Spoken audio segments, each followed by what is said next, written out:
They didn't even look back. The sliding glass doors hissed shut behind them, their footsteps swallowed by the hallway. I stood there in the harsh fluorescent light, my hand on Grandma's frail arm, watching the people who shared my blood vanish without a word. She asked where they went. I told her they'd be back. We both knew it was a lie. 7 years. 7 winters of pushing her wheelchair through narrow corridors, feeding her when her hands trembled, reading her the same worn Bible passages she loved. 7 birthdays where the only candlelight came from me. And 7 years without a single call from them, not even when she slipped deeper into the fog of her final days.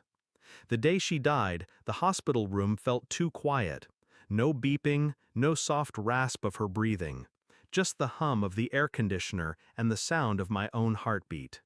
I kissed her forehead, whispered, "Rest now," and promised her I'd handle everything. I meant it.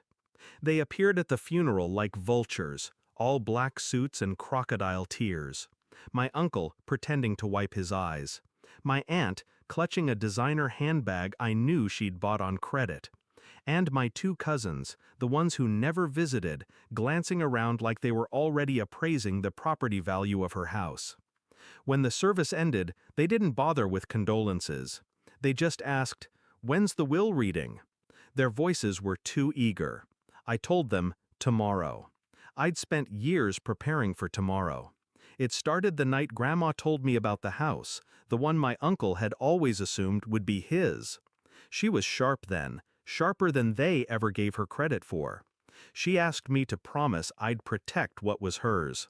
I promised, and I made sure every legal thread was tight.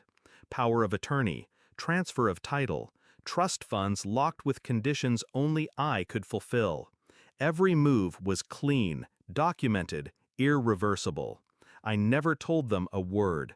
Let them think neglect had no price. The lawyer's office was warm, cozy even, but the air felt heavy when they walked in. They sat across from me, pretending patience.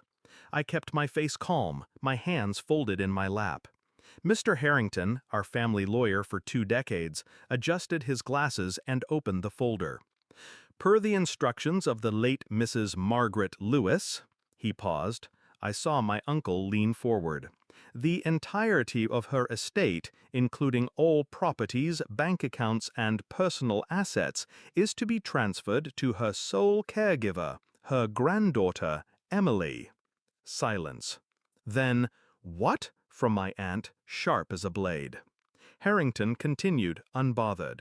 "It is further noted that her surviving relatives are to receive," he glanced at me, I nodded, "a $1 each as a token." My cousins laughed, at first. Then the reality sank in. They turned on me like cornered animals. My uncle slammed a hand on the table. "You tricked her!" "No," I said evenly. "I stayed. You didn't." I didn't raise my voice, didn't need to. Every word was a mirror they couldn't look into. "You think you can just take everything?" my aunt hissed. "I didn't," I said. "She gave it. Years ago." That's when Harrington slid over the notarized dates, the video recording of Grandma reading her will with her own steady voice. Their protests died in their throats. Watching their faces was better than I'd imagined. Shock, anger, then something worse, the creeping realization that it was over, that they had nothing. I stood, smoothing my coat. Grandma wanted her things cared for. Not sold, not pawned. Cared for. I let that hang in the air. And you made sure you wouldn't be the ones doing it. No one spoke as I walked out. Outside, the air was cold but clean.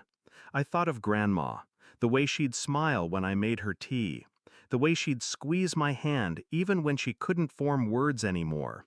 Justice didn't bring her back, but it honored her.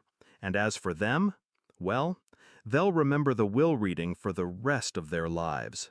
They'll remember the moment they realized they'd abandoned more than just a woman in a hospital bed. They'd abandoned their future. I didn't take revenge in rage. I took it in silence, one signature at a time, and in the end, that silence was the loudest thing they'd ever heard.